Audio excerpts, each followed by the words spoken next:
बहलोल लोदी की मृत्यु के बाद दिल्ली की गद्दी पर कौन बैठा? निजाम खां। अफगान सरदारों के प्रति बहलोल लोदी की क्या नीति थी? संतुष्ट करने की और सम्मान देने की दोनों नीति थी अफगान सरदारों के प्रति बहलोल लोदी की। निम्न में से किस स्मारक को लोदी वंश की सर्वश्रेष्ठ स्मारक कहा जाता है?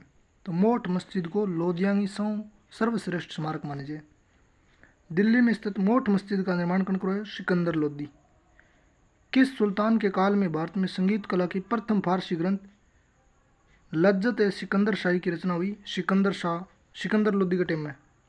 सिकंदर लोदी के विषय में निम्न में से कौन सा कथन सत्य नहीं है? सिकंदर लोदी ने ताजिया पर प्रतिबंध लगाया, सही है। ज्वालामुखी मंदिर ने ध्वस्त कराया, सही है। क्षत्रियों को संत और पीर की मजार पर जाना बैन लगाया, सही है। और ताजिया पर भी प्रतिबंध लगाया सिकंदर लोदी ने। सिकंदर लोदी ने ब्राह्मणों पर पुनः जजिया लगाया था। अच्छा, निम्न में से किस लोदी शासक ने ब्राह्मणों पर पुनः जजिया? इब्राहिम लोदी ने ब्राह्मणों पर पुनः जजिया लगाया था। फिरोज शाह तुगलक ने भी जजिया पहली बार लगाया था ब्राह्मणों पर, दोबारा ब्राह्मणों पर टैक्स लगाए हुए इब्राहिम लोदी ने।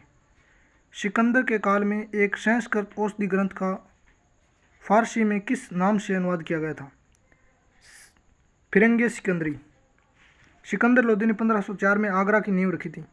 इसका मुख्य कारण क्या था आगरा की नींव रखने का?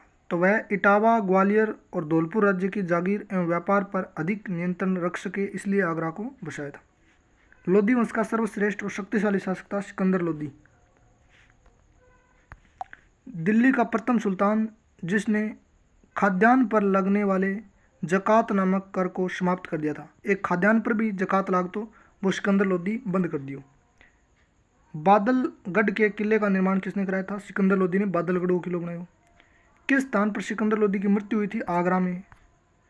सुल्तान बनने से पूर्व बहलोल लोदी कहाँ का सूबेदार था? सर हिंद का सूबेदार था। मोहम्मद शाह ने बहलोल लोदी को कौन सी उपाधि दी थी? खाने जहाँ की। निम्न में से कौन सी उपाधि बहलोल लोदी ने धारण की थी? बहलोल शाह गाजी की। कौन सा कथन इब्राहिम लोदी के विषय में सही नहीं है? तो इब्राहिम लोदी के बारे में, उसने अपने एक छोटे भाई जलाल खान की हत्या कर दी थी इब्राहिम लोदी ने, सही बात है। उसने अफगान में अमीरों के विरुद्ध दमन की नीति अपनाई, यह सही बात है। दौलत खां, आलम खां तथा राणा सांगा ने इब्राहिम लोदी के विरुद्ध बाबर को आमंत्रित किया, यह बात भी सही है। सिकंदर लोदी के बचपन का नाम था निजाम खां। सिकंदर लोदी के बचपन का नाम हो निजाम खां। किस वंश के समय में अमीरों का प्रभुत्व चरम सीमा पर था? लोदियां टाइम में अमीरों का प्रभाव ज़्यादा हो। किस पुस्तक में लोदी सुल्तानों के राजस्व सिद्धांत की जानकारी मिलती है? तो तारीख है दाऊदी गमे। पानीपत के प्रथम युद्ध की निम्नलिखित में से कौन सी विशेषता थी? तो पहली बार तोपांग यूज हो। तोप चालक उस्ताद अली और मुस्तफ़ा थे। वैसे तो ये तीरंदाज थे, उस्ताद अली और मुस्तफ़ा। और युद्ध की तुगलमा पद्धति का प्रयोग किया गया। निशानेबाज आए दिए उस्ताद अली और मुस्तफ़ा, तो ये तीनों युद्ध पद्धति होगी। इब्राहिम लोदी के समय उसका भाई जलाल खां कहाँ का शासक था? जौनपुर को। इब्राहिम लोदी ने जिस समय ग्वालियर पर आक्रमण किया था उस समय ग्वालियर का राजा कौन था? विक्रम अजीत सिंह। युद्ध क्षेत्र में मारा जाने वाला प्रथम दिल्ली सल्तनत का सुल्तान कौन था? इब्राहिम लोदी। इब्राहिम लोदी के खिलाफ बाबर को भारत पर आक्रमण करने के लिए किसने निमंत्रण किया था? तो 3 जना, एक तो राणा सांगा, आलम खां लोदी, दौलत खां लोदी, तीनों आदमी। इब्राहिम लोदी ने ग्वालियर के किस राजा को हराकर ग्वालियर को अपने राज्य में मिला लिया था? राजा विक्रमजीत सिंह को। सिकंदर लोदी ने अपने पुत्र जलाल खां को कहाँ का शासक बनाया था? जौनपुर का। सिकंदर लोदी की मृत्यु किस कारण से हुई थी? गले की बीमारी के कारण। सल्तनतकालीन इतिहास में सर्वश्रेष्ठ गुप्तचर विभाग किसके शासनकाल में था? सिकंदर लोदी के टाइम में गुप्तचर व्यवस्था बहुत बड़ी है। किस शासक ने भूमि में गड़े खजाने से कोई हिस्सा नहीं लिया? सिकंदर लोदी। सिकंदर लोदी ने अपनी राजधानी दिल्ली से आगरा कब स्थानांतरित की थी? 6 में। 4 में राजधानी आगरा बसायो, 6 में चांज कर ली राजधानी। सिकंदर लोदी ने न्याय व्यवस्था किस पर आधारित थी? समानता के आधार पर सिकंदर लोदी की न्याय व्यवस्था समानता, यह बढ़िया काम है। बादलगढ़ का किला का निर्माण किस शासक ने करवाया था? सिकंदर लोदी ने। सिकंदर लोदी निम्न में से किस शहर की स्थापना की थी? आगरा की। निजाम खान ने निम्न में से कौन सी उपाधि धारण की थी? सुल्तान सिकंदर शाह की उपाधि धारण करी निजाम खान ने। बहलोल लोदी के बाद निम्न में से कौन दिल्ली के सिंहासन पर बैठा था? निजाम खां। लोधी वंश के किस शासक ने जौनपुर के सरकी वंश के शासक महमूद शाह को हराकर दिल्ली के सल्तनत में मिला लिया था? तो बेलो लोधी ने। बेलो लोधी ने अपना अंतिम अभियान कहाँ किया था? तो ग्वालियर अभियान अंतिम अभियान है बेलो लोधी को। बेलो लोधी ने निम्न में से कौन सी उपाधि धारण की थी? बहलोल शाह गाजी की। दिल्ली सल्तनत पर सबसे अधिक समय तक शासन करने वाला शासक कौन था? बेलो लोधी युद्ध में मारे गयो और दिल्ली सल्तनत में सबसे ज्यादा शासन बेलो लोधी करे। बेलो लोधी ने अपना अंतिम अभियान कहाँ चलाया था? ग्वालियर। वह कौन ऐसा शासक है जो अपने सरदारों के खड़े रहने पर भी स्वयं खड़ा रहता था? बेलो लोधी। बेलो लोधी अपने सरदारों को क्या कहकर पुकारता था? मकसद अली।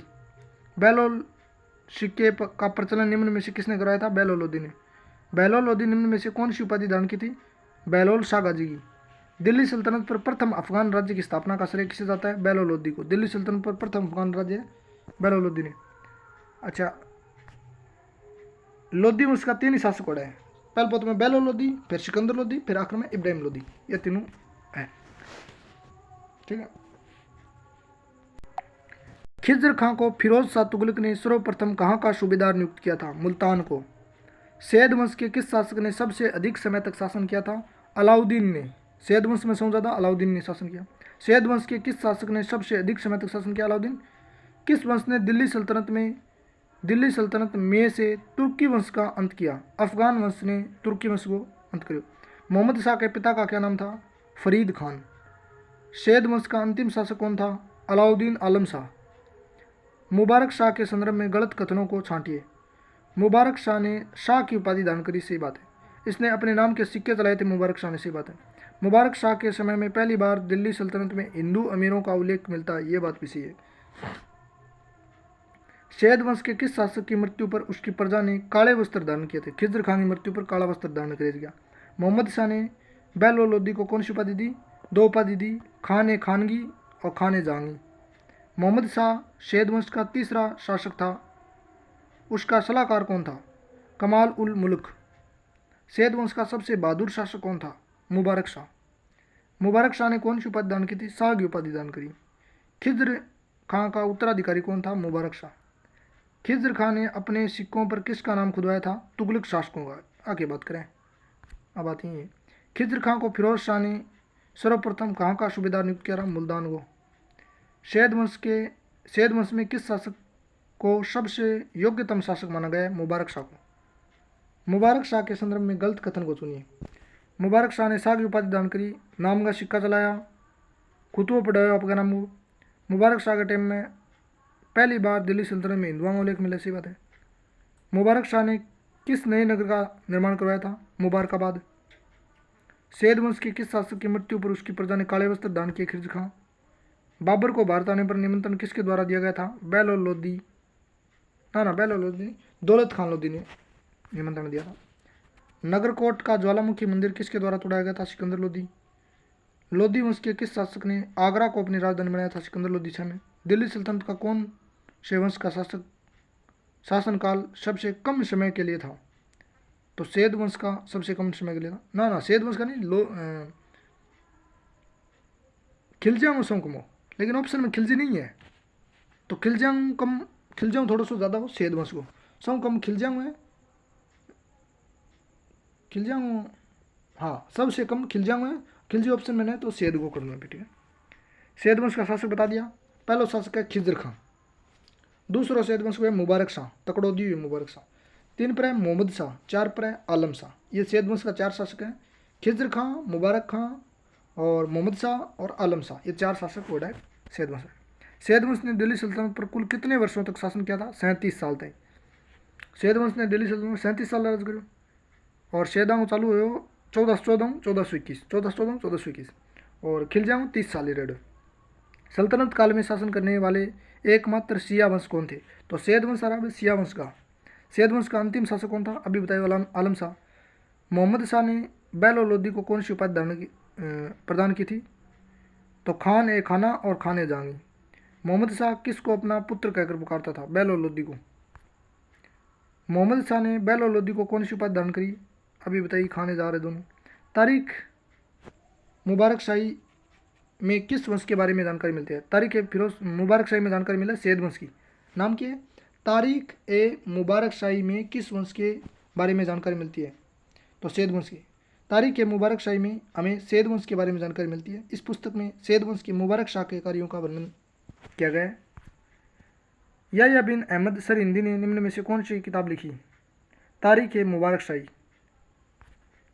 याह्या बिन अहमद सरहिंदी ने निम्न में से किसका संरक्षण प्राप्त था? तो मुबारक शाह ने संरक्षण दिया था, याह्या बिन अहमद सरहिंदी ने। मुबारक शाह ने कौन से नए नगर की स्थापना की? मुबारकाबाद। सैयद वंश में खिज्र खां के बाद कौन शासक बना था? मुबारक शाह। खिज्र खां के बाद बिंगो छोरो मुबारक शाह राजा बने, मतलब अंपायर बने, मुगल अंपायर। मुगल अंपायर क्या हुआ है? राजा बने के बोल रहा है ना रे, शासक बने बात है। मुबारक शाह ने सुल्तान और शाह की उपाधि दान की थी। मुबारक शाह ने अपने नाम का खुतबा पढ़ाया था, अपने नाम के सिक्के चलाए थे। दिल्ली सल्तनत के किस शासक ने अपने नाम के सिक्के नहीं चलवाए थे? तो खिज्र खां को चलाया, तुगलक खां ने सिक्का चला दिया ना। तो खिज्र खां को फिरोज शाह तुगलक ने सर्वप्रथम कहाँ का सूबेदार बनाया था? मुल्तान को। खिज्र खां निम्न में से कौन सी उपाधि दान की थी? रैयत आला की। खिज्र खां ने रैयत आला की उपाधि दान करी। सैयद वंश का संस्थापक खिज्र खां निम्न में से किसका सेनापति था? तैमूरलंग। खिज्र खां तैमूरलंग सेनापति हो। भारत से लौटते समय तैमूरलंग ने खिज्र खां को मुल्तान, लाहौर, दीपालपुर का शासक नियुक्त किया था। वह तैमूरलंग के पुत्र शाहरुख को नियमित रूप से कर भी भेजता था। बढ़िया काम करो। सैयद वंश के पहले और बाद में किस वंश का शासक था? पहले तुगलकान और बाद में लोधियान। सैयद वंश का कार्यकाल कब से कब से? 1451 तक। सैयद वंश का शासक है 4, खिज्र खां, मुबारक शाह और मुहम्मद शाह और आलम शाह। और लोधी, बेलोर लोधी, सिकंदर लोधी, इब्राहिम लोधी। दिल्ली के किस सुल्तान ने सैन्य सेवा को वंशानुगत कर दिया था? तो ये थोड़ा सा आउट ऑफ क्वेश्चन।